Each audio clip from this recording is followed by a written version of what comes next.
Well, as you can see, we're not just a resort. We are really trying to assimilate with the community, especially the locals here in Alangilan. And of course, as you can see, if we'll have the tour later on, you'll see that the trees that we have are actually primary growth gini siya. So way back in the 1930s, actually, this resort or facility was established by the first generation of the Parrenos, Lola Minding, or we call her Melindi, and of course, Lola Amado, the former attorney Parreno, Amado Parreno Sr. So that's it. Basically, what you see is what you get. So unlike other resorts that have been penetrated by modernization, what we have here are actually pristine springs that you can seldom find in Bacolod na siguro subong. And we are trying to work with the community, Gid. We value the importance of the flora and the fauna, so that's why we are trying to really retain whatever it is that we had before, years back or decades ago. So we offer here, of course, hospitality, not just among the Bacoleños, no, but we have guests actually coming from as far as Escalante and from down south also.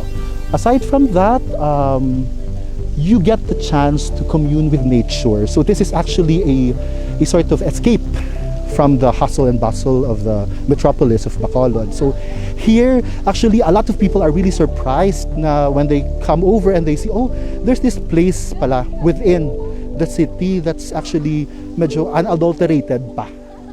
So basically, that's it. We offer nature. Ang tagline naman is nature beckons, because we want everyone to experience peace and be one with nature whenever they are here at the resort. Actually, sir, we have introduced minimal modifications. Like way back, we had a different pathway access into the resort. However, because we want also to provide convenience to our clients, we created a small pathway. So what you see here are very minimal renovations of the original structure that we have here. This used to be agricultural, and these are areas inhabited by trees, pristine trees, and mga endemic species of trees. And as much as possible, we don't touch them. We still are trying to let them thrive in their natural habitat. So here we have lawaan, we have the one that's balete and all those things.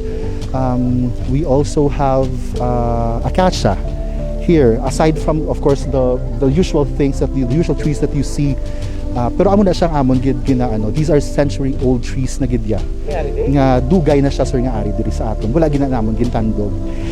The only damage siguro that was done to them was like may bagyo or may kilat or whatsoever. Like for example, this particular pool years back na igo niya sa kilat. So because siguro bala of the towering structures that we have, nagkaka-attract sa lightning. Pero as much as possible, we don't touch what was here, what has been here for the longest time. Naguba? Wala man siya, sir, naguba. It's just that nga, though may damage, nga nagdabuka, I think, pero not totally destroyed. So that's why, amoy siya original actually nga pool, gid. And then we have another one, that's spring number 1, pool that contains the spring number 1 area sa pihak. So amo na siyang mother pool na bale. Pero ang original pool gidya, according to them, is really this one. We call this pool number 2 or spring number 2. For us, this is a legacy in its own. No? So this has been established by the late Lola Minding, Melindi Alerta Parreno, and of course the late Amado Parreno Sr. And the one managing it now is actually the third generation from their generation. So before, this was managed by Tatay Jan, the late Juan Parreno, and then of course the late Patria Parreno Hinsoli, Nanay Nena, and then just last year, we actually lost another aunt, another matriarch sa family, si Attorney Angeles Parreno. So nag-serve man na di siya. Actually, all of these three are responsible for the growth and the progress that has taken place within this facility. And of course, not to forget also Manong Tonet, Antonio Hinsoli. He has served also, he's managed this place also in the past. So it's a long line of Parreno. Yes, and we are, as much as possible, we are trying to retain that legacy. We're trying to maintain that legacy. So that's why we're really trying our best to maintain and to preserve whatever was left to us, left to the family. What do you offer today? For now, sir, it's more on the spring water. So that makes it unique. Baka lang a spring, but now with all the pollution and all the modernization that we have, not just in Negros, siguro, but all over the Philippines, you seldom find spring water nga pure. And here we supply, actually, we have 4 springs. So each of the pools that we have has its own spring source, spring water source. So this is spring number 2. And as you might also want to, I want to share also that spring number 3 and number 4, actually, the old Parrenos donated those springs to the city government of Bacolod, and this is where Basiwa is sourcing, or Prime Water is sourcing its water currently. So for several generations already. So it's more of the site. Yes, it's more You of don't the have site. food pa. For now, we will be introducing another development in the facility. So by March, we will open Kapehan ni Juan. This is actually a loving tribute to the late Juan Parreno. So we will have that just right before the resort entrance. So it will offer food that will remind you of home, will provide you with a trip down memory lane to how it was when you are in the farm. So farm living. So from tinolang nga manok to siguro tuba and coffee, native coffee, something that you seldom find now amidst the modernization that we have. Kung gusto nila magpa-reserve, ano po? Well, we have our FB account. It's Bocal Bocal Springs Alangilan, and we also have our website of the same name, and they can actually email us through those or PM us through those accounts, and we also have our number. So we have 0915-854-7354, and we have 2 other numbers that are actually available on the website itself.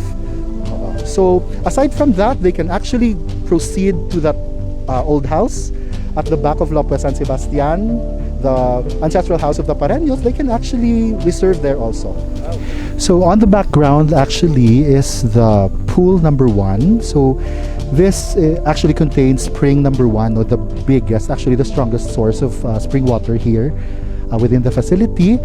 Originally, this is not the first pool. The first pool is actually the one that we had our interview in a while ago, the area where we had our interview in.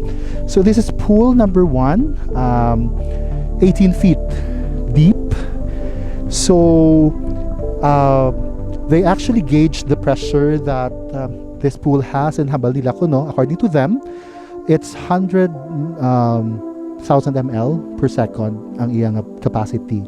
So we do some cleaning every month in this pool, and it takes an expert actually to remove the stone that covers the drainage system of the pool, because tamaan siya ka strong sa current nga nagasuyop sa water. So this was built in the 1940s after the war. So during that time actually, Lola Minding was widowed, and at a very early age of 50 something lang. So what she did was she would come over to this place from Bacolod and then tend the area. So she checks on the plants, on the trees in this area. So pati ang agriculture that was happening in this area. So it has become the old lady's pastime also, and siguro an escape sa grief niya, because she was widowed at a very young age. So each pool that we have here has its own source of spring water, and ang drainage, actually, if you can see, we have like 3 pools within the facility, and all of these pools continuous na gina siyang flow. So it's not that one content of one pool would be transferred to another pool. So there is ammonia. You are guaranteed that the water that you are swimming in is actually clean, and it comes from spring water. Bocal Bocal Spring Resort is actually part of the 74-hectare complex owned by the Parrenos here in Alangilan, and the resort itself only occupies about 1 3/4 hectares of that 74 hectares. So what we have here is actually the original passageway going to the resort. So because we want to offer convenience to our guests and to our clients, we actually provided them, constructed another passage which is actually easier to access. So the one that we're using now is the new passage or way to the resort. So if you're going to use this passage or this road going to the resort, medyo rocky ang road naton. That's why amo na siyang bag-o nga structure nga concrete nga road na ginausay naton. So as you can see, the foliage that you see, the greens and all these things are actually here for the longest time na. And what you see there, actually on the left is the ruins of the house that was built in the 1940s by the late Lola Minding, Melinde, Alerta Viuda di Parreno. So this used to be her refuge whenever she's tired of the city life in Bacolod during that time. And one of the residents also in this house before was Tatay John, or the late Juan Parreno, when he managed this area or this facility, this property way back in the 80s. Tawhay kanami isang ambience bali peaceful. Linong siya actually do kanami siya kung magkadto kadi like lagaw-lagaw, libot-libot. Pwede siya pang vlog, pwede siya pang social media, mga amo na. Actually namian ko first time ko din magkadto kay Katawhay do layo gid siya sa pollution tapos layo sa syudad. So nami siya nga lugar.